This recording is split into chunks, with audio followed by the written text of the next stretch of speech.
അന്ന് വിളിച്ചപ്പോ വിശ്വാസിയായിരുന്നോ? ചെറുതായിട്ട്. ഇപ്പോഴോ? അല്ല, എന്നാലും വിശ്വാസം ഉണ്ടായിരുന്നില്ല. ഇപ്പൊ മുഴുവൻ പോയോ? ഇപ്പൊ മുഴുവൻ പോയി, കംപ്ലീറ്റഡ് ആയി.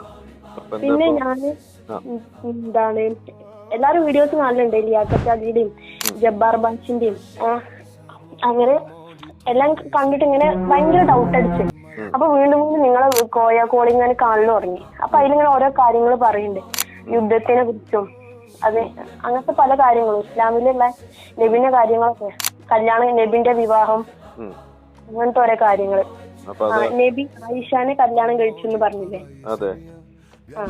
അത് മദർസയിൽ പഠിപ്പിക്കുന്നത് കല്യാണം കഴിച്ചെന്ന് മാത്രമേ ഉള്ളൂ.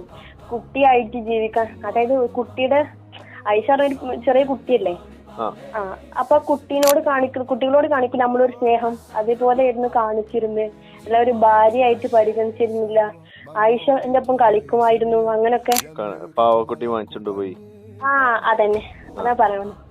പാവക്കുട്ടിനൊക്കെ മേടിച്ചു കൊടുത്തിരുന്നു, നബി ആയിഷന്റെ ഒപ്പം കളിച്ചിരുന്നു. അതായത് ഒരു ഭാര്യ എന്നുള്ളത് കൊടുക്കാത്ത ചെറിയ കുട്ടിയല്ലേ എന്നുള്ളത്, അതാണ് നമ്മൾ പഠിച്ചത്. പക്ഷെ നിങ്ങളെ വീഡിയോസിലൊക്കെ പറയുന്നത് അങ്ങനെ ഭോഗിക്കുന്നവൻ എന്നൊക്കെ. അപ്പൊ അതൊക്കെ ഭയങ്കര മനസ്സിൽ തട്ടി. ഞാൻ ഭോഗിക്കുന്നവൻ എന്നല്ലല്ലോ ഞാൻ പറയാറ്, ഞാൻ പൂശുന്നവൻ എന്നാണ് പറയാറ്. എന്തായാലും ഒരു പെഡോഫീൽ അങ്ങനെ എന്തല്ലേ? അതെ, അങ്ങനെ പോരട്ടെ. അപ്പൊ ഞാൻ വിചാരിച്ച, നബി എന്ന് പറയുമ്പോ അത്രയും ഒരു നല്ലൊരാളായിട്ട് കാണിച്ചിരുന്നേ. കല്യാണം കഴിച്ചെന്നുള്ളതൊക്കെ അറിയാം, പക്ഷെ ബാക്കിയുള്ള കാര്യങ്ങൾ അറിയാൻ മറ്റേ സെക്സ് ചെയ്തിരുന്നു, ഓപ്പൺ ആയിട്ട് പറയാം, അങ്ങനെ ചെയ്തിരുന്നു പറഞ്ഞപ്പോ എനിക്ക് എന്തോ പോലെ.